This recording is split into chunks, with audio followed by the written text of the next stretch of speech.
Guillain Barre syndrome అంటే ఏంటి, ఎందుకు వస్తుంది, దీన్ని ఎలాగా మనం రాకుండా ఆపగలం, వస్తే ఏం చేయాలో మనం ఈ వీడియోలో చూద్దామండి. జనరల్ గా ప్రతి ఒక్కరికి రోగ నిరోధక శక్తి ఉంటది. ఈ రోగ నిరోధక శక్తి ఏం చేస్తుంది అంటే బయట నుంచి వచ్చే క్రిములు కానీ ఏదైనా ఎక్స్టర్నల్ ఇన్ఫెక్షన్ ద్వారా వచ్చే థ్రెట్స్ ని కాంబాక్ట్ చేసి ఇన్ఫెక్షన్ రాకుండా ఆపడం, లేకపోతే ఒకవేళ ఇన్ఫెక్షన్ వస్తే దాన్ని తగ్గించడం అనేది చేస్తుందండి. కొన్ని ఇన్ఫెక్షన్ల తర్వాత, ఎస్పెషల్లీ డయేరియా వచ్చిన తర్వాత, లేకపోతే కొంచెం జలుబు లాంటి కొన్ని హిమోఫిలస్ ఇన్ఫ్లుయెంజా అనే ఇన్ఫెక్షన్ వచ్చిన తర్వాత, కొన్ని వైరల్ ఇన్ఫెక్షన్ వచ్చిన తర్వాత ఈ రోగ నిరోధక శక్తిలో పనిచేసే తీరులో కొన్ని మార్పులు వస్తాయండి.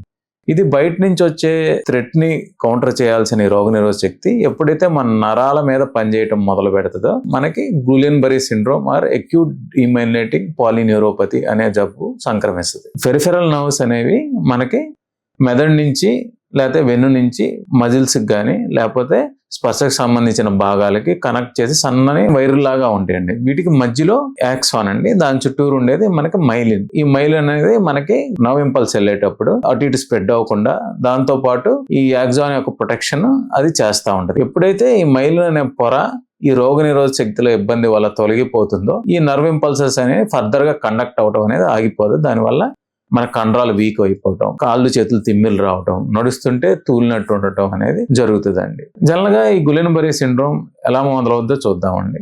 చాలా మందికి జస్ట్ ఒక జలుబు చేసిన తర్వాత లేకపోతే డయేరియా వచ్చిన తర్వాత రికవర్ అవుతారు, బాగానే ఉంటుంది. ఆ తర్వాత 2-3 వీక్స్ వ్యవధిలో వాళ్ళ కాళ్ళల్లో తిమ్ములు రావటం, తర్వాత చేతులకు పాకటం, దాని తర్వాత చెప్పులు జారిపోవటం, నడుస్తుంటే మెట్లు ఎక్కలేకపోవడం అనేది జరుగుతూ ఉంటుంది. 85% ఆఫ్ ద పాపులేషన్ లో ఇది చాలా లిమిటెడ్ ఉంటుంది, అంటే ఏమి చేయకపోయినా అదే తగ్గిపోద్ది.